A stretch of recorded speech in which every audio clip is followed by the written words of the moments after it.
Oh yeah! Bienvenue au deuxième et dernier segment de l'épisode 15 de Farouche, enregistré devant public au pub Lacal Zéro Déchet le 9 décembre dernier.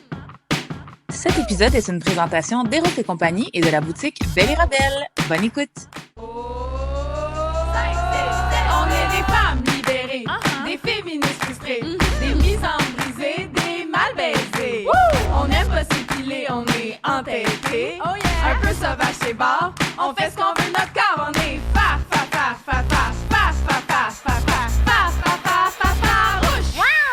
Approche-toi pas. Et c'est maintenant l'heure du segment Eros et compagnie où on a un jouet, accessoire, un super cossin gracieusement envoyé par nos amis chez Eros et compagnie à faire deviner parce que c'est important de valoriser une sexualité positive. Oui, toujours, tout le temps. Donc, je vais fermer mes yeux et tenter de deviner au toucher quel est le jouet du jour et à quoi il sert. Je vous rappelle qu'on ne sait pas d'avance c'est quoi les jouets. Eros nous a juste goroché plein de jouets, fait que des fois j'ai peur, mais Ouais. c'est beau, ça va. Et là, tu vas nous faire un beau play-by-play de la situation en détail pour les gens Ouais. qui nous écoutent seulement à l'audio. Puis là, je réalise qu'on n'a pas mis de trépied, fait qu'on va te le tenir, OK, comme ça? OK. Ouh, OK. Déjà, les petites housses en velours, on aime ça tout le temps. Ah, c'est mou. C'est gélatineux. Il y a une petite plug. Fait que c'est quelque chose qui doit vibrer. Et Oh, ouais. palais! Alors, pour les gens à l'audio, on rappelle que c'est toujours un bon moment d'assister à Farouche en direct pour que vous puissiez voir ça live. Oui. Et c'est ouais. Je t'avoue que moi, je le vois, puis je sais pas c'est quoi. Ouais, en tout cas, c'est une forme phallique, je vais le dire. C'est comme dur dans le haut, mou dans le bas. Je sais pas si c'est une bonne affaire. C'est ouais. Faudrait-tu que je... Non, je peux pas le déballer. Je pense que tu Devrais-tu pourrais le déballer? déballer. Oui, oui. OK. Vas-y. OK. OK. c'est- Eh mon Dieu, c'est pas le fun au toucher. OK. Ah, OK, c'est ça! Y a-tu une autre affaire à Ouais, il y déballer? a une autre affaire à OK, déballer. ben j'étais genre, je vais pas me rentrer ça nulle part. OK. Oh mon Dieu, OK. Oh oui. Attends, puis là, il y a même une autre affaire. Mais voyons, Chris. Oh mon Dieu! Oh mon Dieu, la sensation! C'est quoi? Ah! OK, c'est comme une fleur. Qu'est-ce que c'est ça? Oui, c'est une fleur. Ouh, il y a comme des petits bouts nervurés. Hey, je m'excuse à la personne qui va recevoir ce jouet. J'ai tout crissé mes doigts dedans. C'est pas grave, on est entre nous. Mais C'est bon, pas Eros nous donne aussi un petit nettoyant oui, un petit nettoyant, d'accessoires. tout à fait. Fait que, c'est-tu comme... Là, le bout que t'as enlevé, j'en ai pas besoin, là. Non, c'est OK. ça. Je suis là. C'est où le bouton? Je veux juste dire que nous, on voit, puis Oui. on sait pas c'est quoi. Ouais, on sait quand même Ben, pas. tu sais, ça ressemble à... Tu sais, là, dans La Belle et la Bête, la vaisselle, moi, dans ma tête, c'est ça. Mais la vaisselle qui danse puis qui parle, mais peut-être pas. Je vais essayer de te ouais, trouver dis-moi, le bouton. Y a-tu un bouton? Ah oui, il y a un bouton. Oh putain. Oh mon Dieu. Oh, Oh! mon Dieu! Et... Oh, ça tourne! Ah! Hi, OK. C'était pas dans ce sens-là, je pensais que ça allait. Ou c'est le même? c'est OK. ça, c'est le même. Mais c'est un mange-noun? Qu'est-ce que c'est ça? Peux-tu me dire c'est quoi, Coralie? Oui, J'ai OK, peur. on finit ça là. Donc, Eros et compagnie est ravis de nous dévoiler la tornade, un masturbateur pénien innovant à rotation automatique. Attends une minute. Dites- Non, c'est pas vrai. J'allais me lever. Comment tu t'installes là? Écoute, je sais pas, mais ça dit dites adieu à la fatigue du poignet grâce à la tornade qui vous offre une simulation à 360 degrés sans effort. Mais là, c'est pour un penny, ça. C'est pas pour une vulve. Oui, c'est pour un pénis. OK, moi, depuis tantôt, je cherchais comment mettre une noune là-dedans. OK! Et Pelaye, hey! Merci vraiment beaucoup. Eros et compagnie, vous pouvez profiter. Vous pouvez faire votre... Oui, voilà. Merci, Julie, pour la démonstration. Vous pouvez faire votre magasinage coquin avec notre code promo Farouche 15. Merci, Eros et compagnie. Oh yeah! Mais c'est un gros pénis, ça marche pas. Bon, Julie fait dire c'est un gros pénis, ça marche pas. C'est C'est deux vrai. doigts de large, ça tourne, 3 non. OK. Faut Faut... peut-être le charger. faut peut-être le que quelqu'un charger. dit. Sinon, tu peux mettre une petite chandelle dans le fond, puis c'est un petit lampion. Oui. Est-ce que quelqu'un... Hey, ça bouge. Oh, attends, il y a une vitesse vite. Attends, Oh! écoutez à l'audio quand même, ça vaut la peine. Hey, là là! Ouais, on a quand même dit à Eros qu'on était un podcast féministe écouté majoritairement par des personnes, on va faire fâcher la CAQ, des personnes avec des vagins. Fait que... Non, voilà. mais écoute, si on avait pogné une femme pas de vagin, elle aurait peut-être apprécié aussi. Tout à fait. Complètement. Fait que, écoutez, on va peut-être le faire tirer, celui-là. Oui, il faut le si, nettoyer. Par contre, il a vous- touché tous les doigts ici. OK. On est toujours en compagnie de Michel Lavoie et Julie Artachon. On peut les applaudir encore une fois. On est rendu au segment entrevue, plus en profondeur, pour apprendre à connaître la farouche qui sommeille en vous. J'aimerais y aller d'une première question plus générale. Vous pouvez répondre à tour de rôle en même temps, dans les mêmes mots, exactement comme les Denis Drolet, si vous voulez. Qu'est-ce qui anime votre féminisme ces temps-ci? Michel? Moi, c'est le féminisme anticarcéral, je dirais, en ce moment. Ouais. Ouais. Depuis que je suis sortie de prison, j'ai eu besoin de comprendre ce que j'avais vécu et ce que j'avais vu. Et je suis tombée sur les luttes du féminisme anticarcéral, puis ça m'a beaucoup interpellée. Peut-être qu'on aura l'occasion Oui. d'en parler. Oui, ben on y Parlons-en. va. Ouais, on, c'est on ça. peut en parler maintenant, là. C'est ça, pour le monde qui sont comme, hey, attends, ils ont invité quelqu'un qui sort de prison. Comme... Fait que t'as été, après l'action du pont, t'as été détenu pendant 72 heures, c'est ça? Ouais, en fait, j'ai passé 24 heures au poste de la SQ à Mascouche. Et ensuite, on m'a transférée à la prison Leclerc à Laval, où j'ai passé 3 jours, 2 nuits. OK. 3 jours, 2 nuits. Et moi, je connais déjà un peu certaines de tes anecdotes, Michel, mais j'aimerais ça que tu nous en parles parce que, pour vrai, c'est 3 jours, 2 nuits, mais on dirait que tu as passé 24 ans là-bas, dans le sens de, il y a tellement d'affaires qui se sont passées quand même. C'est riche, la prison. Ben, pas riche en termes de moyens, mais en termes Ouais, non, d'expérience. c'est pauvre, là, mais ouais. Ouais. Que dire? Il y a tellement de choses à dire. Là. Tu sais, c'est ça, tu reçois 1000 nouvelles informations à la seconde. On ne sait pas de quoi ça a l'air, les prisons. On s'en fait toute une idée par rapport à ce qu'on entend parler, mais le voir, c'est autre chose. C'est épouvantable. C'est l'enfer, en fait, complètement. C'est pas un lieu de réhabilitation du tout, Non. C'est un lieu de punition et de vengeance. Je sais pas. Mais tu sais, mettons, toi, tu étais la seule militante qui était là. Tu sais, on sait qu'il y avait pas tant d'autres militants. Là. On s'entend que c'est des femmes, des fois, qui étaient en attente d'un procès, dans le fond. Fait que là, moi, tu m'as déjà dit qu'il y avait des gens qui étaient là, qui étaient en sevrage de drogue, qui devaient le faire sans Oui. médicaments. Oui, ben en fait, tu sais, les femmes en prison, c'est souvent des survivantes de violences, des mères précarisées. Il y a vraiment une surreprésentation aussi des personnes racisées, des personnes autochtones. Là, au Canada, je pense que c'est 43 de la population carcérale qui sont des femmes autochtones, alors qu'elles représentent seulement 4 des femmes au Canada. Donc, c'est ça. C'est vraiment un lieu qui perpétue les violences puis les injustices qu'elle prétend résoudre en mettant les gens en cage. Puis oui, il y a beaucoup de personnes aussi avec des problèmes de santé mentale, de déficience intellectuelle, puis beaucoup de consommatrices de drogue aussi. Puis tu sais, c'est clairement pas le lieu pour se réparer puis aller mieux. C'est pas la place où envoyer ces personnes-là du tout. Donc oui, il y a beaucoup de femmes aussi qui sont en bris de conditions. C'est même la majorité des femmes, là, de ce que j'ai compris à la prison Leclerc. Donc quand tu te fais arrêter pour un crime, tu as des conditions à respecter. Par exemple, des personnes qui consomment la drogue, une des conditions, ça va être un couvre-feu, de ne pas sortir après 11 heures le soir. Sauf que quand tu consommes la drogue, je dirais, ta communauté, elle est dans la rue.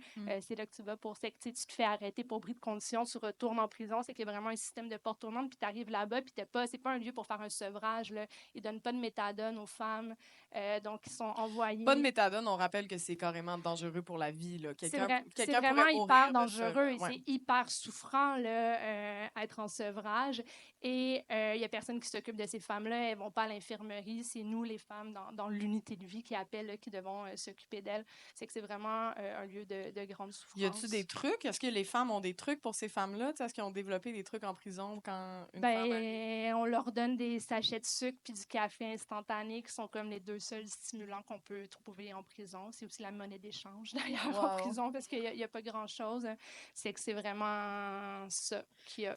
Puis Ouais. le féminisme anticarcéral, dans le sens que maintenant, tu penses aux femmes qui sont en prison, tu penses à comme... Tu sais, c'est vrai qu'on pense jamais à ces femmes-là, puis c'est énormément beaucoup de femmes aussi. J'avais déjà lu que les femmes en prison, ben souvent, sont victimes de violences, des fois, souvent, sont des mères, des fois aussi, ils ont fait un crime, mais il y a tout le temps un gars qui est pas trop loin. Fait que, tu sais, il y a quand même vraiment une grosse injustice à voir autant de femmes en prison, là, aussi. là. Oui, absolument. Puis, tu sais, le féminisme anticarcéral, c'est pas juste pour les prisons pour femmes, c'est aussi les prisons pour hommes, Ben parce oui. que c'est les femmes qui souffrent le plus, en fait, aussi de l'emprisonnement des hommes, parce que c'est elles qui s'occupent plus du care. On le sait, les femmes, donc c'est elles qui vont devoir s'occuper de leur mari, de leur père, de leurs frères qui sont en prison. Des Il va enfants y qui avoir restent c'est ça, derrière. elles sont toutes seules à s'occuper des enfants. Il y a une baisse de revenus aussi, donc elles en souffrent énormément aussi. Moi, j'ai envie d'y aller avec une question vraiment. Comment tu vas, Michel? Pour vrai, sincèrement, comment t'es ressorti de ça y a-tu un avant puis un après ces 3 jours, 2 nuits-là? Ben oui, c'est sûr. Tu sais, je suis une militante, c'est que je peux pas avoir vu ce que j'ai vu, puis Mhm. pas après lutter pour les conditions des personnes qui sont incarcérées. C'est traumatisant. Puis, tu sais, moi, on s'entend que j'étais comme une des prisonnières les plus privilégiées de cette prison-là. Je savais que j'allais pas rester longtemps. Je savais qu'il y avait une gang dehors qui se battait pour moi. J'avais une avocate qui dormait pas puis qui faisait tout pour que je sorte de là, ce qui est pas le cas de la majorité des femmes qui sont là, qui souvent vont passer beaucoup plus de temps qu'elles auraient dû dans la prison parce qu'elles n'ont pas de réseau de support qui s'occupe d'elles puis qui font en sorte qu'elles peuvent sortir.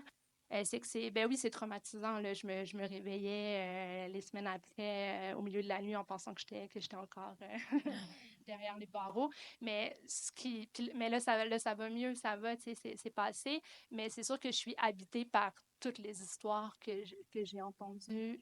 Tu sais, je pense que les femmes savaient que j'allais pouvoir parler à des journalistes, à des journalistes en sortant, mais finalement, ils n'ont pas voulu me parler. Vous êtes les premières. C'est-tu à vrai? m'inviter. Go farouche! Mais, Donc, mais, elles m'ont raconté toutes leurs histoires, OK. tout ce qui se passe en prison. Puis c'est juste épouvantable. Les droits humains sont bafoués à toutes les heures, quotidiennement. C'est vraiment horrible. Puis tu me disais, comment qu'ils disaient, voyons, les agents là, correctionnels, comment ils disaient aux femmes de retourner dans leur cellule, donc? Dans vos cages. Dans vos cages. Imaginez. Ouais. Ouais, non, on est vraiment traités comme du bétail. Moi, j'ai quand même vu une différence de traitement parce que les gardiens de prison savaient pourquoi j'étais là. Puis j'ai vu que j'étais traitée différemment, puis qu'ils me parlaient un peu plus respectueusement. Non, le mot respect peut pas faire partie de ma phrase. Mais ouais, un peu mieux que les autres femmes. Mais oui, c'est vraiment épouvantable. Puis tu peux rien dire, tu peux pas t'opposer, tu peux pas...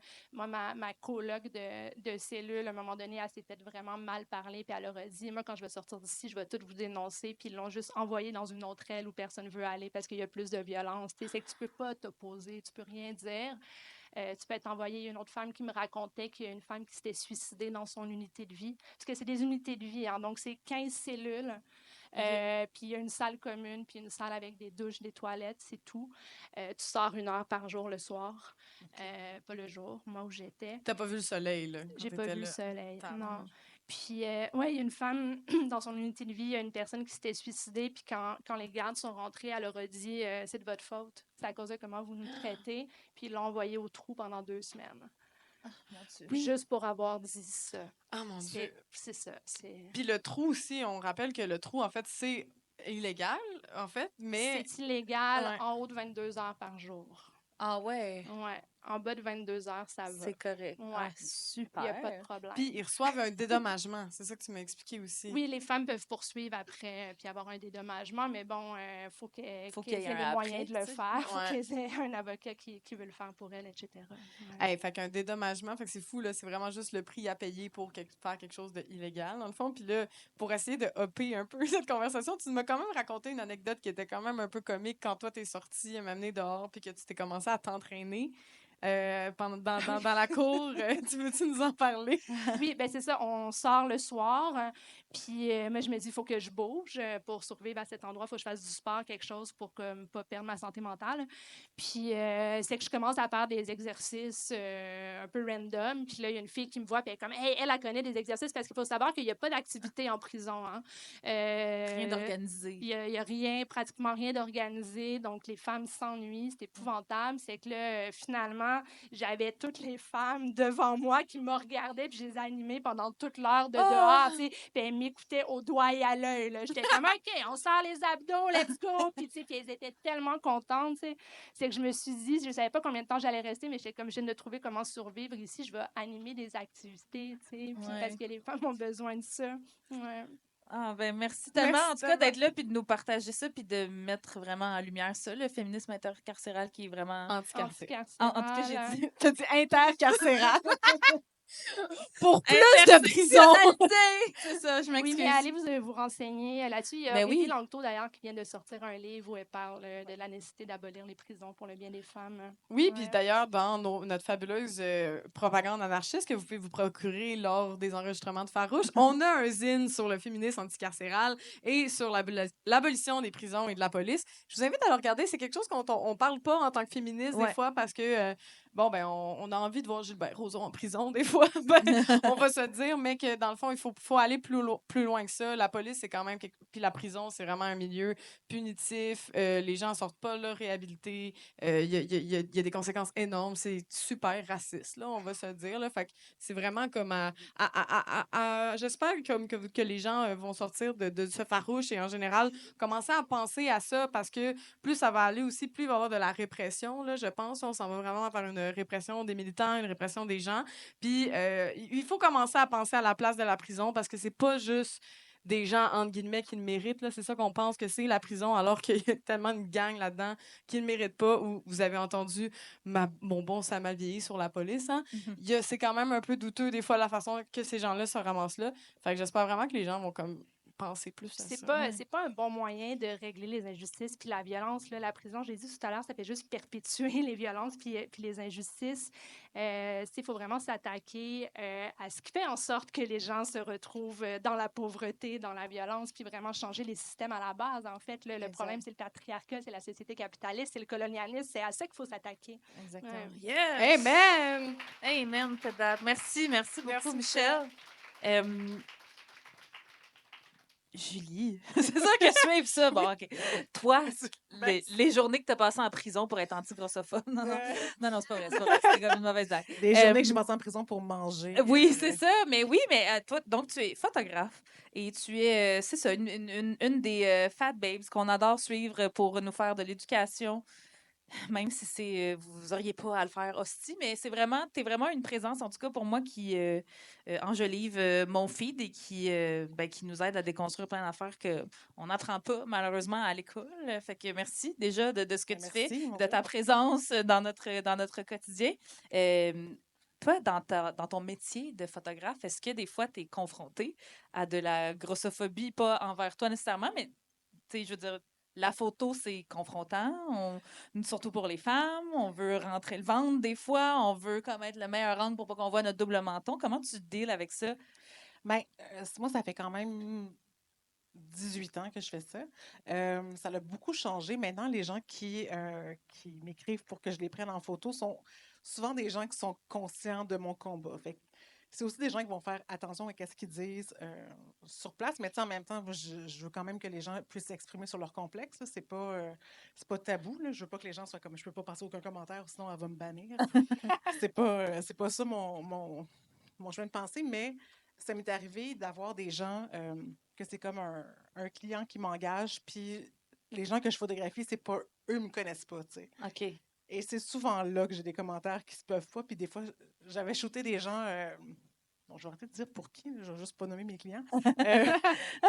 Très mauvaise idée. Mais je photographiais des gens. Et dans la gang, il y avait un gars, tu sais, puis clairement, il n'y a aucune idée chiqui, puis c'est correct. Là. Mais aucune idée de... Il a sûrement jamais entendu parler de grossophobie, puis il était comme « Je peux pas mettre ces pantalons-là, j'ai de l'air d'un obèse morbide. Arc! » Puis j'étais à côté de l'ordinateur. Ça va. J'étais là, je sais pas comment te rassurer que t'as pas de l'air de moi, mais t'as pas de l'air de moi, Daniel. Mais j'espère que c'est pas son vrai nom.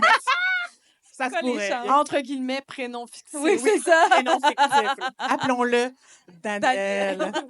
Mais non, les gens sont quand même mieux, tu sais, mais je pense que... excuse-moi, il y avait une mousse. J'ai l'air d'un chat pendant un instant. Fait que ça fait... De moins en moins, mais tu sais, c'est quand même... En fait, tu sais, souvent, les gens me demandent comme pourquoi tu as confiance en toi. J'étais là, pour vrai, à chaque jour, je vois des gens qui saillissent, puis je vois à quel point ça leur fait de la peine, puis à quel point c'est difficile, tu sais. Puis de demander à des gens, c'est-tu mon travail ou de la thérapie que tu as besoin?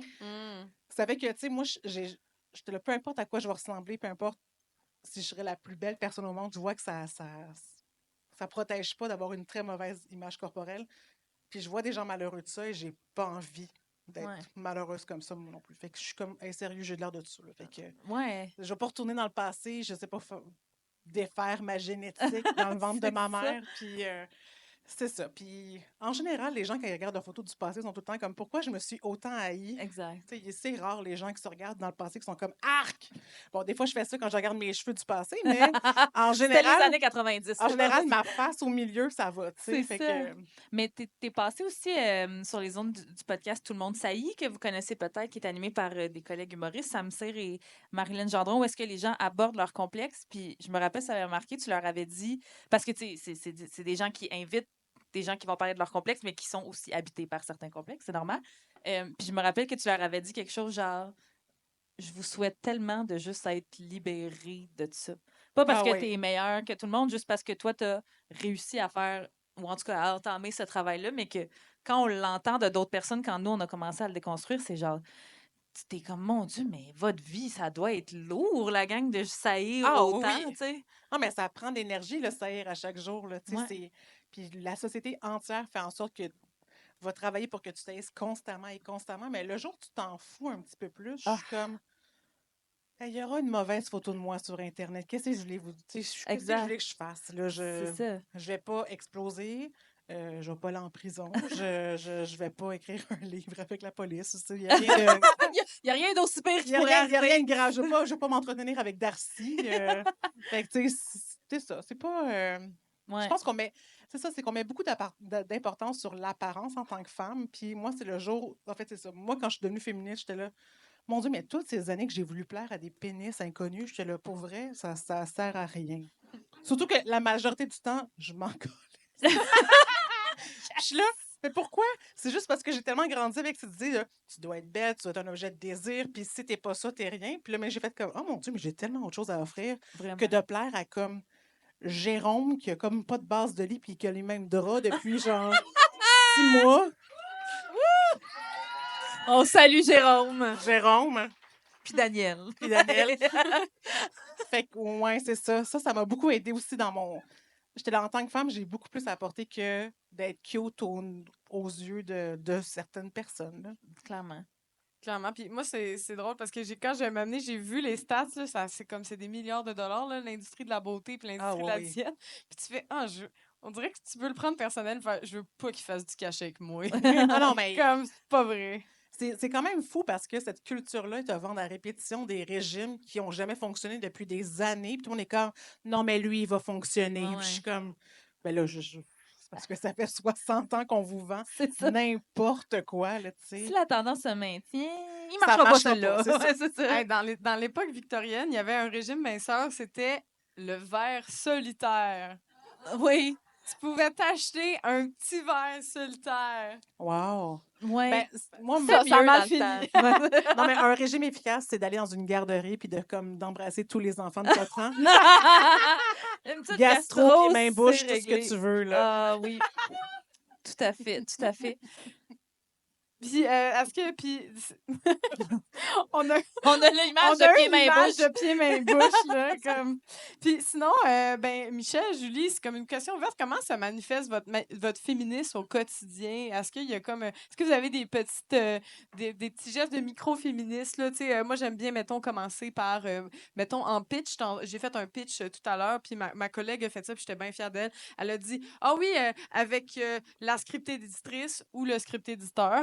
Elle a comme commencé par la femme au lieu de l'homme. Puis j'étais comme, tu sais, c'est comme ça, c'est du micro-féministe que j'aime bien. Y a-tu des petits gestes comme ça que vous faites ou que vous pensez faire ou que... Dans votre travail, dans votre vie personnelle aussi, peut-être? Ben, on dirait qu'il n'y a rien qui me vient. C'est juste que j'essaie toujours de penser. Parce que je pense que dans ma vie, j'ai déjà été moins intersectionnelle que ça. Puis de toute évidence, on apprend. Là, il y a 15 ans, on parlait pas de tel. En tout cas, dans mon milieu, c'est ça, j'entendais pas vraiment parler d'intersection. En tout cas, j'entendais pas parler de Intercarcéralité, on dit. j'entendais pas parler de sectionnel, un sofa. Mais fait que je pense que j'essaie de voir les angles morts que j'ai et aussi de voir les privilèges que j'ai. Ce qui est quand même fascinant dans un univers où quand tu dis que tu as des privilèges, les gens ils sont tellement fâchés. C'est comme non, moi aussi, je vis de la discrimination. Tu sais, des fois, ça me fait rire parce que des fois, les gens ils veulent vraiment comme faire partie de la communauté grosse. Puis Ouais. des fois, je suis comme C'est pas si nice. Ben, je me c'est dis- comme... je comprends ton besoin d'appartenir, mais en même temps, ton besoin d'être discriminé, des fois, est un peu étrange. Ouais. Fait que Toi, tu voudrais que ta vie soit plus tough. OK. c'est ça. Drôle de sadomasochisme. Ouais, D'accord. c'est ça. Moi, je ouais. conseille pas ça à personne. Là, tu sais. Mais fait que je pense que c'est juste de penser un petit peu plus aux autres et aux gens qui sont pas dans ma réalité. Ça serait ça. Ouais. Toi, Michel? Comment ça se manifeste au quotidien? Ton Bon, féminisme. en dénonçant. Je pense que pendant des années, en fait, on dirait que j'étais pas tant dans les luttes féministes. Tu sais, je voyais ça aller, puis j'étais bien contente qu'il y ait des gens qui s'en occupent. Puis moi, j'étais plus comme dans le militantisme écologique. Puis on dirait aussi, je pense que je voulais pas... je sais pas comment le dire, mais on dirait que j'avais tendance à dire « Ah, mais c'est pas grave. » Tu sais, on dirait que je voulais pas vivre d'émotions par rapport au sexisme que moi-même je vivais, en fait. Puis là, je dirais là, que depuis 1 ou 2 ans, là, ça me fâche. Là, puis je suis en tabarnak. Ouais. C'est ça. Mais Ça vient de commencer à m'envahir, c'est qu'en prenant la parole plus souvent, en dénonçant ce que je vois, parce que le sexisme est là même dans les milieux militants, hein, on Ouais. n'y échappe pas, malheureusement. Mais d'ailleurs, dans 11 brefs essais sur la justice climatique, il n'y a pas d'homme cis. Slay! Ce que j'ai vu. Est-ce que ben, je sais que c'est pas toi qui l'as dirigé, mais est-ce que c'était voulu ou c'est juste parce qu'il y a juste des femmes dans le milieu écologique? Ben, il y a plus de femmes, hein, on le sait, mais non, c'était voulu. Ouais. OK. Ouais. Puis justement, parce que c'était un peu écoféministe de le Oui. faire. C'est Martine Delvaux qui a fait la préface aussi. Oui, avec oui. sa fille. Ouais. Ah. Ouais. Mais oui, c'était voulu. Oui, parce que c'est quand même assez fascinant comment dans le milieu militant, il y a vraiment... Le milieu écologiste, il y a vraiment beaucoup de femmes. Il y a encore des gars, mais on est comme beaucoup de femmes à porter cette charge mentale-là aussi du futur parce qu'on est juste comme... Hey, il va y avoir un demain, la gang, puis Ouais. les gars ont pas de base de lit. Ouais. C'est quoi ta joke non, sur Mère Nature? Pourquoi on Ah devrait- oui, moi je pense qu'on devrait arrêter de dire mère nature parce que je pense que c'est pour ça que les gens pensent que le ménage va se faire tout seul. Faudrait dire PDG de la nature. Il y a plus de monsieur qui s'y Puis donner intéresseraient. plein d'argent. C'est ça ma joke. Fait que oui, Oui, c'est ça. Il y a plus de femmes dans le milieu militant, je pense. Puis, mais elles sont sous-représentées dans les milieux décisionnels, par exemple. Ouais. Ouais. Petit déséquilibre à cette place-là, mais je voulais rebondir sur un peu ce que vous avez dit toutes les deux sur le désir de toujours s'améliorer, évidemment, l'intersectionnalité, puis sur le fait que dans nos propres milieux, on n'y échappe pas.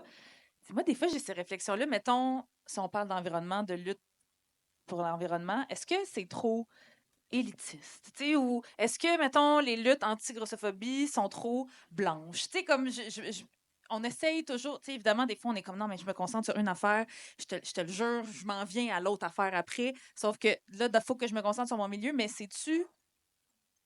C'est une fausse question, mais. Parce que la réponse est oui, mais est-ce qu'on devrait commencer par toutes les luttes en même temps? L'intersectionnalité, à la base, ça nous rendrait-tu juste plus fort, tu sais, parce que. OK, là, c'est vraiment une question extrêmement longue. OK. Mais vous comprenez ce que je veux dire. Non, je vais vous laisser avec ça. Faites ce que vous voulez avec cette question-là. c'est une réflexion. Oui, ben, c'est parce que, tu sais, moi, je suis une femme racisée puis je suis pas à l'abri de quoi que ce soit, mais tu sais, je me rends compte que même dans les milieux écolos, le milieu de l'humour, le milieu tout ça, je suis toujours la seule, tu sais, souvent la seule femme racisée aussi. Fait que, malgré les bonnes intentions de tous les militants nice que je connais, il y a toujours un manque d'intersectionnalité. Ben, dans le milieu de la lutte, mettons, anti-grossophobie, c'est vraiment, disons, les gens qui en ont plus parlé dans les médias, c'est des femmes blanches aussi, Ouais. là, comme de toute évidence. Ouais. Euh, C'est-tu parce que c'est moins, mettons, les gens plus en position de pouvoir que toi qui t'ont donné la parole, qui t'ont donné une tribune? C'est-tu parce que c'est moins confrontant quand ça vient d'une femme blanche? ben, mettons, moi, c'est que ça. Mettons, moi. Mais Mais non, non, entendu, vas-y. j'ai tout détesté. Mais Ça faisait quand même, tu sais, mettons, Radio-Canada m'ont quand même invité souvent pour aller en parler, mais ça fait depuis 2012 que je vais parler de féminisme, de diversité corporelle. Fait que je pense que j'avais déjà un pied. Ouais. Fait que c'était facile d'aller me chercher parce qu'ils me connaissaient, puis ils connaissaient mon discours, puis ils savaient un peu comment je m'adressais. Mais ça manque, puis en même temps, on dirait que... mais moi, je me questionne à savoir comment tu vas chercher plus de diversité parce qu'en même temps, je suis comme, j'ai pas envie d'aller stalker une femme noire grosse en disant, viens avec moi publiquement en parler puis te faire haïr par plein de monde. Tu sais, je trouve que c'est difficile d'aller chercher les gens, puis en même temps, c'est d'aller, en tout cas, j'essaie, puis je pense que je pense pas que je fais du mieux que je peux, mais ben oui, mais en Ben, tout on cas, peut je pourrais toujours- on peut ouais. toujours faire mieux, mais d'essayer de mettre des créatrices de contenu qui en parlent de l'avant, qui sont dans la diversité. Aussi les hommes, parce que c'est une lutte qui est très féminine, puis en même temps, je veux mettre des hommes de l'avant, mais en même temps, des fois, les hommes sont comme, c'est une lutte vraiment féminine, mais en même temps, j'ai envie de dire, je suis pas ta mère, fait que si tu as envie de chialer, je chiale, je dois te mettre de l'avant. Fait que c'est un peu mitigé, mais c'est vraiment très blanc. Très, Ouais. très blanc. Plus diversité sexuelle en général, mais c'est quand même très blanc. Et je sais pas trop comment aller chercher ces gens-là sans aller les chercher d'une manière très token aussi. Là. Mhm. Donc, Ouais, parce que je c'est trouve la ça quand fine même ligne, délicat. ouais. Mais c'est ça, il y a encore vraiment beaucoup à faire parce qu'on est beaucoup de Madame Blanche Ouais. dans la quarantaine fâchées. Fait que ça manque. Ben, mais as you should, tu sais. Oui, Puis même mais- dans vous deux, Michel, Coralie, tu es dans la lutte pour l'environnement, tu sais, là aussi, tu sais, quand j'anime des événements par rapport à l'environnement ou tout ça, je suis tout le temps la seule personne racisée, je suis certaine que vous l'avez remarqué aussi. C'est quoi le constat que vous en faites, en fait? Mon Dieu. Je voulais pas vous lancer devant l'autobus, je veux juste comme qu'on y réfléchisse ensemble. Je sais pas si c'est. C'est-tu culturel? C'est-tu que les races, on s'en fout moins ou c'est qu'on se fait pas inclure? Je sais pas comment poser Je cette sais, question-là mais sans être awkward. C'est compliqué, mais dans les 10 arrêtés de Valero, il y a Will Prosper. En fait, on était 12 arrêtés. 12, OK. Oui, exactement. Puis il y avait Will qui a participé à l'action. Nous, avec le collectif Antigone, tu sais, notre mission, c'est de démocratiser l'accès à la désobéissance civile en donnant des formations, en organisant des actions, en aidant des groupes à organiser des actions. Puis qu'on a commencé à donner des formations de désobéissance civile, on s'est dit on va les offrir en premier à des personnes racisées, à des groupes marginalisés, etc. Ce qu'on a fait, c'est délicat en fait, parce que nous, on fait de la désobéissance civile. Puis pour moi, c'est comme un moyen d'utiliser mes privilèges de Exact. personne blanche pour prendre plus de risques. Parce qu'on sait que les personnes racisées sont plus incarcérées, vivent plus de violences policières. On l'a vu à l'action de Valero, quand Will s'est fait arrêter, ça a été le premier à être arrêté. Il s'est fait fouiller au moins 20 fois plus longtemps que toutes les autres. Wow. C'est- Will Prosper, c'est- qui est d'origine haïtienne, je crois. haïtienne, qui est un militant incroyable, qui est parti d'ailleurs à Woodstock dans Montréal-Nord. Montréal-Nord, ouais, qui est un documentariste aussi et un militant. Donc, c'est ça, c'est délicat aussi d'inciter des personnes racisées, par exemple, à venir se faire arrêter avec nous en sachant qu'ils vont vivre plus de violence. Oui, c'est ça, c'est que c'est vraiment une question délicate. Mais après ça, oui, toutes les luttes doivent être le plus intersectionnelles possible parce qu'on a le même ennemi, en Exact. fait. Là. Mais moi, si je peux rebondir, parce que tu sais, moi aussi, j'étais dans le milieu activiste écologiste, puis je l'ai quand même vu quand même dans des discussions que malheureusement, il y a du monde qui sont comme, ah, mais tu sais, le racisme, ça devrait comme arriver après l'environnement, parce que l'environnement, c'est comme plus important que toutes Ben les voyons luttes. donc. Ouais. Puis tu fais comme, ben, non, c'est pas vrai. Ouais. Tu sais, déjà, juste par rapport à les luttes autochtones, puis on s'entend que les Autochtones, c'est les personnes qui protègent le plus la biodiversité au monde pour la faible taux de population qu'ils sont. Fait qu'on sait que ces gens-là, ben, déjà, il faut les mettre en premier dans la lutte. Mais aussi, je pense qu'il y a comme des choses qu'on dit pas aussi, comme le racisme environnemental. On n'en parle pas beaucoup. Que, tu sais, on reste qu'on on est de plus en plus de femmes, quand on voit des mères au front, ou quand on voit comme les féministes qui vont être plus écologistes, on le voit de plus en plus, mais il y a quand même un espèce de vieux écologisme que j'ai envie de dire, malheureusement, de Greenpeace, là, mais de genre, quand c'était juste des gars qui étaient des porte-paroles, on a genre des gars habillés en Patagonia qui font des câlins à des arbres, là. Tu sais, comme il y a comme une espèce de classique de genre, un dude qui fait de la randonnée, ton ex, dans le fond, mais... J'osais pas le dire depuis tantôt, j'étais comme, ils vont penser que je m'acharne, mais Non. oui. Non, mais c'est comme, il y a comme un cliché quand même, je pense, de l'écolo. Je pense que quand des personnes se disaient, ah oui, un écolo, c'était un dude avec une barbe. C'était pas nécessairement la femme écologiste qui fucking a des tampons démaquillants écologistes. Tu sais. Comme, je pense que ça a été beaucoup ça. Puis il y a aussi le racisme environnemental dont on parle pas. Tu sais, c'est beaucoup on va être contre Nordvolt, qui va être vraiment c'est pas dans ma cour aussi souvent, le combat environnemental. Puis c'est comme si on laissait après ça. Tu sais, c'est un peu fucked up quand même que, tu sais, je suis, tu sais, pour la lutte pour Raymond Logistique, là, dans Hochelaga Maisonneuve, il faut la faire, c'est nécessaire, ça va être beaucoup de camions lourds.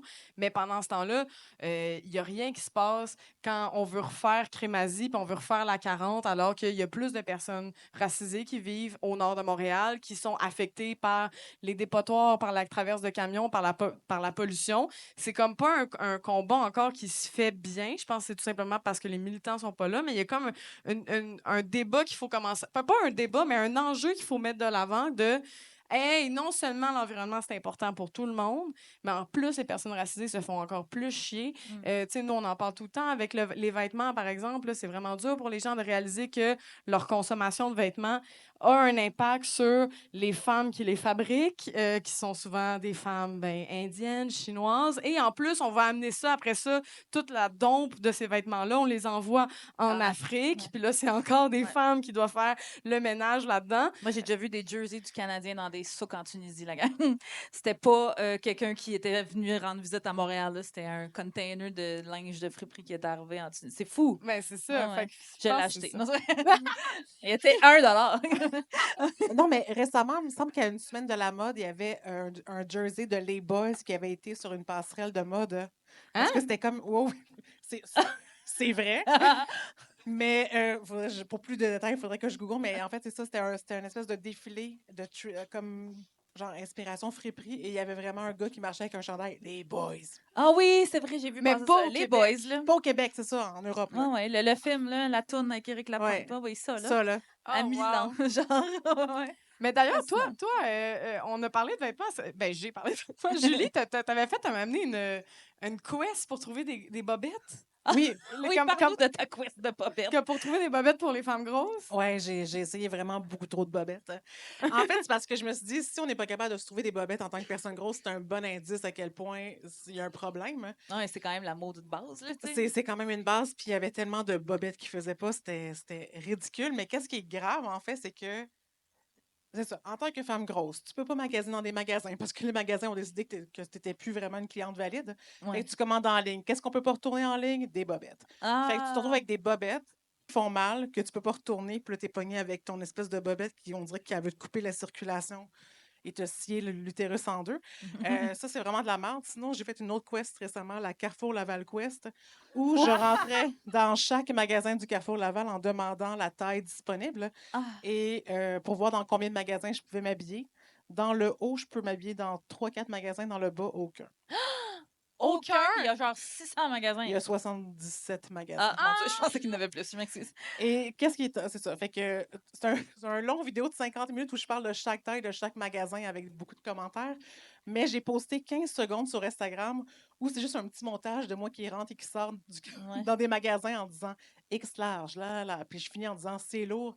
Et là, j'ai vraiment rarement eu des commentaires haineux dans ma vie sur Instagram. Et là, toutes les gym bros de l'humanité du Québec sont débarqués dans mes messages. Mais c'est sûr. En disant de la merde, là, mais comme des insultes, là, mais vraiment des insultes, des gifs de Jabba the Hutt, des veaux gym grosses torches, là, des affaires comme sympathiques comme ça, mais en quantité industrielle que j'ai dû désactiver mes commentaires à un moment donné parce que j'étais là, sérieux, je peux pas me payer ma psy pour comme compenser les commentaires de Jérôme. Jérôme est mon nom favori. Je suis désolée s'il y a un Jérôme dans la salle. C'est pas contre toi, mais... Ah oui, c'est atroce. Ouais. En même temps, tu t'es attaqué à l'antre du gym bro, là, en allant au Les Carrefour gym Laval.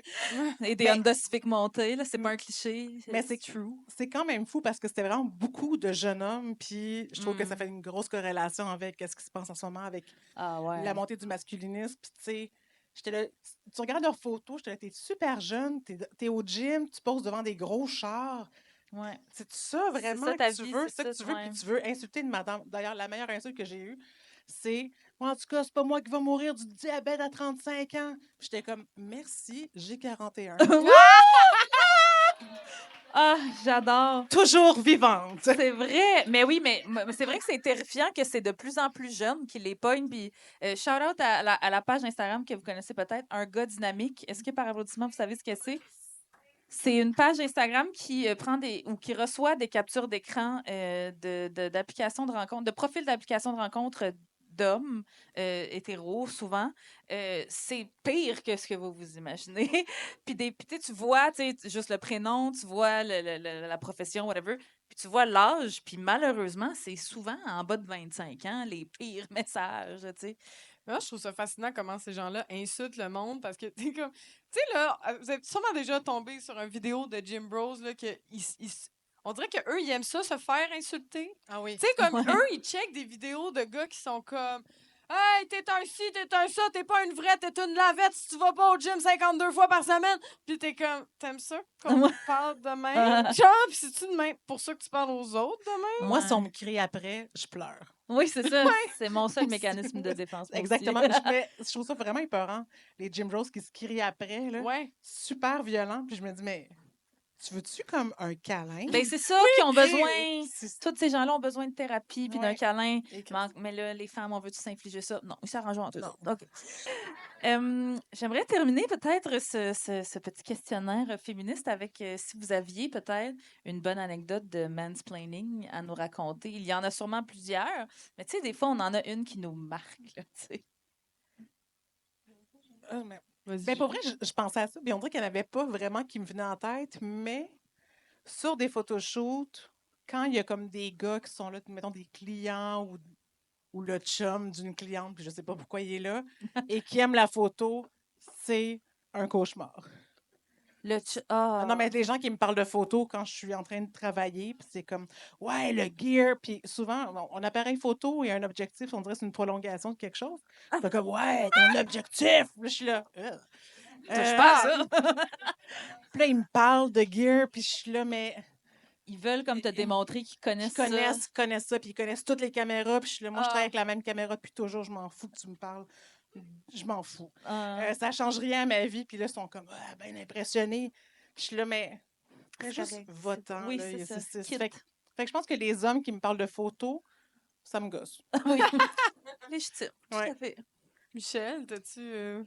Ou ça va bien? T'es avec plein de femmes dans ta vie? Ouais, non, ça m'arrive souvent ouais? quand même. Ben, ça arrive à toutes les femmes. Je pense que la fois où j'ai le plus réagi, puis c'est des commentaires que je reçois souvent quand même comme militante. Mais là, c'est ça, ça venait d'un homme blanc riche. Vraiment le stéréotype, là, ouais, grossophobe, qui fait des blagues sexistes tout le temps, vraiment épouvantable. Et il me dit, ah, mais Michel, tu sais, vraiment, c'est courageux ce que tu fais, la désobéissance civile, tout ça, tu sais, c'est cute finalement, là. Mais il est comme, mais tu le sais que ça sert à rien. Ah. Ouais. C'est comme, OK, toi, tu C'est- sais plus que moi qui travaille là-dessus depuis des Oui, semaines. c'est ça. sur Moi, j'ai mon- pas Ouais. réfléchi. C'est ça. Non. Non. Je voulais juste être cute. Ouais, En bas du pont, exact. genre, Oui, si. c'est ça. Tu Ah. sais que ça sert à rien, tu sais que les femmes n'ont pas eu le droit de vote en votant. Oui, exactement. Ben, c'est un peu ce que j'ai répondu Ouais. parce que lui, sa mère est multimillionnaire, tu sais, puis elle a créé sa richesse elle-même, puis j'étais comme, mais t'as rendu compte que toi, tu vas être riche un jour parce qu'il y a des femmes qui se sont battues pour que ta mère puisse avoir accès au travail et à la richesse. Donc, ouais. Ah oui. Ouais. Ah, c'était des bonnes anecdotes. Ça. T'en Ouais. as-tu, toi, ça fait longtemps que nous, on n'en a pas raconté. Je sais pas si j'en ai une qui me pop. Des anecdotes de mansplaining. Ben, c'est parce qu'en humour, c'est tout le temps la même affaire, c'est qu'on se fait expliquer notre joke. Ouais. T'es Non, mais comme- Emna, tu devrais la dire de cette façon-là. Je devrais faire rien, Jérôme. OK? Ben, Cette c'est joke-là, elle marche depuis 6 ans. Ouais. Qu'on laisse-moi patient. Ben, c'est surtout quand le monde sont comme, ah ouais, elle est bonne. Moi, c'est quand elle est bonne, elle fonctionne, puis ils font, elle est bonne cette joke-là parce que. Puis Ah. là, ils me l'expliquent. Non, c'est bon parce que là, tu parles vraiment de ce sujet-là, puis t'es comme, Oui, je sais, c'est moi qui l'ai écrit. C'est ça. Puis toi, Emna, t'en as-tu une ces temps-ci? Ben moi, je suis pas entourée de beaucoup de... Moi, je les ai toutes repoussées. Fait que je pense que je me suis fait comme un bouclier. Même dans ta recherche d'appartement, t'as pas eu un petit monsieur qui t'a dit, non, Juste déjà de te faire expliquer que c'est un 4,5 quand c'est un 2,5, ça a dû te faire chier. Là. Oui, Non, ça, c'est un 4,5, madame. Là, le Ouais, salon, du, il est double. du chambre-splaining, peut-être, là. Oui. Écoutez, passer, c'est là-dessus que je fais mon édito d'ailleurs, mais passer du temps à chercher des appartements en cette crise du logement, puis vous allez vouloir crisser en bas d'un balcon, c'est assuré. Qu'est-ce qu'on m'a dit? Moi, OK, excusez, je m'en vais, je dévie complètement, mais moi, on m'a dit cette année, quand je cherchais un logement, à un moment donné, je sais pas, j'ouvre l'onglet sur Kijiji pour aller checker. Puis, mettons, il était 1100 le 3,5 qui est en fait un 2,5, OK? Fait que je m'en vais le visiter. Puis, le jour même, juste pour checker l'adresse, je retourne, puis là, il est comme 1200. Puis là, je fais comme un peu mon innocente avec le propriétaire. Puis là, je suis comme, ouais, excusez, juste me rappeler, c'est quoi le prix exactement?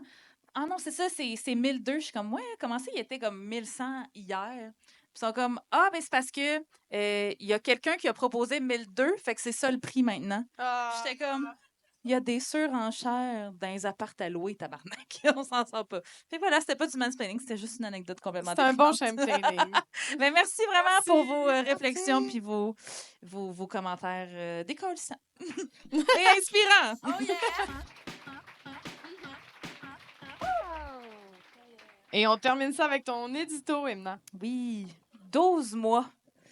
4872 annonces de logements à louer feuilletées. 47 visites d'appartements, condos, plex, sous-sol pas finis. 3 crises de panique parce que les gens qui mettent les annonces savent vraisemblablement pas que dans un 3,5, il y a 3 pièces, une chambre, puis qu'un esti de salon double, ça compte pas comme une chambre. 27 lettres de motivation envoyées à des coops. 3 entrevues de sélection. Les 3 pour des coops à moins de 100 mètres de chez mon ex avec qui j'essaie de couper les ponts depuis des mois. Super.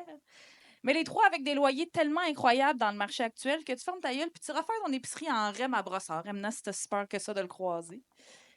3 fois finaliste. 0 fois gagnante. Une grosse tentative de devenir copropriétaire avec mes parents tumultueuse. 114 refresh sur la page Villeray de Centris pour voir si quelque chose existait à moins d'1 million de dollars pour la petite classe moyenne qu'on est. Des conversations incompréhensibles avec des conseillers hypothécaires. Des copies d'avis de cotisation à envoyer, des rapports d'impôts à précipiter, des pièces d'identité de mes co-signataires à numériser, le sang d'un lièvre roux vierge d'Amazonie à fournir. Des rapports d'inspection terrifiants des signatures chez le notaire, des visites de condos magnifiques, mais des frais de condo qui me mettraient sur un régime de pain pis d'eau pour le restant de mes jours. Une famille presque brisée par le stress puis l'angoisse causée par ces recherches interminables-là. 12 mois. T'as-tu pensé avoir une coloc, Amna? J'ai jamais voulu de coloc en 34 ans de vie sur Terre. Pense pas, je vais soudainement, là, ça va me pogner là. C'est-tu ma personnalité? C'est-tu ma alleged neurodivergence? C'est-tu le fait que la dernière affaire dont j'ai besoin pendant que j'essaie de passer au travers ma peine d'amour, c'est me pogner avec une inconnue sur la meilleure manière de placer les assiettes dans le rack à vaisselle? Je sais pas. Mais j'avais pas le goût pantoute, non, malheureusement. En octobre 2023, je venais de me séparer, puis ça faisait 1 mois que je me cherchais un nouvel appart. J'avais fait un édito sur le sujet, à ce micro, à Farouche, que j'avais surnommé « Bain sur pattes ». Parce que tous les logements que je visitais avaient en commun de puer, de coûter trop cher et d'avoir un vieux bain sur pattes crasseux qui a probablement déjà accueilli les fesses de Louis XIV. J'avais conclu mon édito en disant que je rêve d'un bain sur pattes propre et prêt à accueillir toutes les petites fesses vulnérables, maganées par la vie, par l'amour, par le système, les fesses des moins fortunés d'abord, puis celles des artistes woke au cœur brisé ensuite. 12 mois. Bonne nouvelle, mon cœur a fini par se recoller. J'ai toujours pas de bain sur pattes, mais j'ai enfin trouvé ma nouvelle maison. Ouais. Il y a un peu plus d'1 semaine, j'ai enfin apposé ma signature au bas d'un long document blanc avec une grande bordure bleue dans le haut. Il y a un peu plus d'1 semaine, j'ai enfin tenu les clés de mon nouveau chez-moi dans mes mains. Puis parce que la vie est drôlement faite, c'est exactement 12 mois, 1 an, jour pour jour, après que j'ai remis les clés de mon ancien appartement à mon ancien amoureux. Un tour complet du soleil pour trouver le petit nid qui allait pas m'obliger à vendre des photos de mes pieds sur le dark web, qui allait pas me contraindre à le partager avec quelqu'un qui aime pas la même sorte de beurre de pinot que moi, c'est très important, puis qui allait me permettre de commencer ce nouveau chapitre de ma vie enfin. Mais 12 mois, Ça fait 12 mois que je vis une double vie. Que j'essaie de maintenir une vie sociale, une vie professionnelle, une vie point, alors que je me sens comme si je pouvais me noyer à tout moment. Une angoisse que je ne souhaiterais pas à mon pire ennemi. Puis je suis même pas la pire, là. J'ai eu la chance d'être hébergée chez ma tante pendant ces 12 mois-là, d'avoir une famille puis des amies aimantes qui ont tout fait pour m'aider à me retrouver un toit. Puis c'est pas tout le monde qui a ce luxe-là. Il y a des gens qui se font mettre dehors de dehors, on le rappelle. Puis c'est pas la faute des immigrants, hein. C'est pas la faute des pauvres, c'est pas la faute des woke. C'est ta faute à toi, François Legault. À ton manque de vision. À ton désir de voir les services publics cracher pour qu'on puisse dire un jour que c'est bien mieux tout privatiser dans le fond. Je souhaiterais pas ça à mon pire ennemi, passer 12 mois à chercher son point d'ancrage puis avoir de la misère à garder sa tête hors de l'eau. Mais je te le souhaiterais peut-être à toi, Frankie. Oh yeah! Merci, Emna. Et c'est ce qui conclut ce merveilleux épisode. Est-ce que vous avez eu du fun? Hey, avant de vous laisser partir, on avait quelques remerciements à faire. Merci à toute la gang du Pub Local pour le bel accueil. On peut les applaudir. Merci à Stéphanie à la photo. Merci à Manu qui nous a donné un coup de main à la porte et à la merch. Et merci à Rosa pour les impressions sur notre merch. Seconde main, d'ailleurs, que vous pouvez vous procurer à Farouche Podcast. Merci à Véronique Bilodeau pour l'arrangement de notre jingle. Merci à Octave Savalorti pour le fabuleux montage de nos vidéos sur les réseaux sociaux. Et merci à vous, cher public, qui s'est déplacé. À nos auditeuristes à la maison, à nos abonnés Patreon qui nous ont envoyé de belles contributions. Oui, puis puisque les nouvelles contributions de 5 $ par mois et plus depuis notre dernier épisode se méritent de fabuleux remerciements en ondes, ben merci à nos plus récents abonnés. Jade Saint-Germain. Et Marilyn B. Si vous voulez oui, on peut les applaudir. Si vous voulez nous encourager, vous aussi, ben abonnez-vous à notre Patreon en choisissant le palier qui vous convient le mieux au www.patreon.com/farouche. Merci à toi, my sister from another mother, Coralie Lapierre, tout le monde! Merci à toi, Emna Chaud. On peut l'applaudir. Merci à nos invités, Michel Lavoie, Julie Artachot. Est-ce que vous avez des choses à plugger? Michel, on peut te lire dans le 11 bref essai sur la justice climatique. On peut donner au collectif Antigone sur le Patreon Sur aussi. le Patreon du collectif Antigone, oui, absolument. Puis Oui. oui, 11 brefs essais sur la justice climatique. Puis à acheter Léonce dans une aussi, librairie tu fais indépendante. des mitaines. On va checker ça. Oui, allez voir ça, léonce.ca pour des mitaines et des cache-coups écologiques. Oui, plein de idées de cadeaux de Noël. Merci, Michel! Merci. Et Julie? On peut acheter mon livre Grosse joie dans les librairies, le lire pour soi ou le donner à votre mère.